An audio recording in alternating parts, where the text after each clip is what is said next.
الحب والعاطفة. يا حوت، المشاعر مش سايبالك نفس تتنفس. فيه توتر داخلي، كأن قلبك بيقول حاجة والواقع بيقول حاجة تانية. أغسطس بيحطك قدام اختبار مشاعر حقيقي. لو مرتبط، فيه مشهد بيتكرر، نفس الموقف، نفس الغصة، بس المرة دي رد فعلك لازم يختلف. الشريك محتاج يسمعك بصدق، من غير لف أو هروب.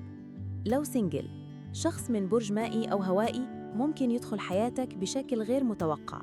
الإعجاب موجود، لكن في حاجة مش مفهومة، هتعرفها لو صبرت.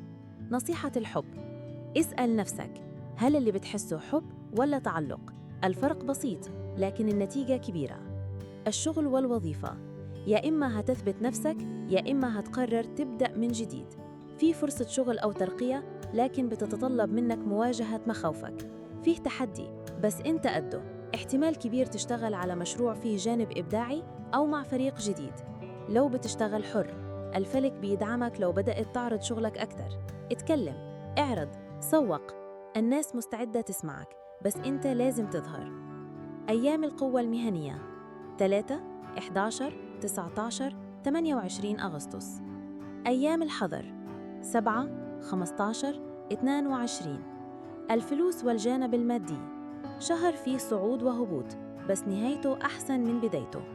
ممكن يوصلك مبلغ من جهة غير متوقعة، تعويض، هدية، رجوع مال قديم، وفيه عرض شراكة يبدو مغري، بس وراه شوية تعقيدات.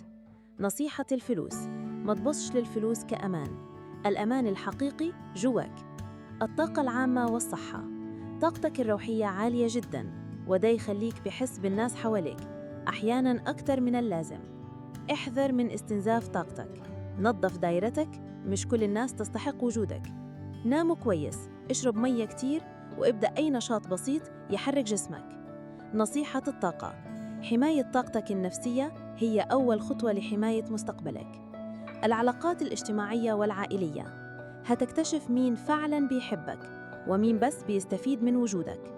لقاء مع شخص قديم هيوقظ مشاعر كانت نايمة، بس المرة دي أنت اللي معك القرار مش هو. مع العيلة، حاول تهدي الأمور وتسمع أكتر مما تحكم. أحياناً الحب يتقال بطريقة مش شبهك، بس لسه حب. نصيحة الكوكب ليك: ما تخافش من صوت قلبك، هو عمره ما خانك. الكون بيقولك أنت على بعد خطوة من بداية جديدة، بس هالبداية دي مش هتيجي غير لما تقول لنفسك أنا مستعد. شاركنا في الكومنتات يا برج الحوت، إيه أكتر حاجة قلبك بيحاول يقولك عليها، وهتسمع له ولا هتكتمه كمان شوية؟ اشترك في قناة هيرسكوب وفعل الجرس علشان توصلك باقي الأبراج أول بأول. الحوت: أحن قلب وأعمق إحساس، بس لما يفهم نفسه بيبقى أقوى من الكل. Purple Water.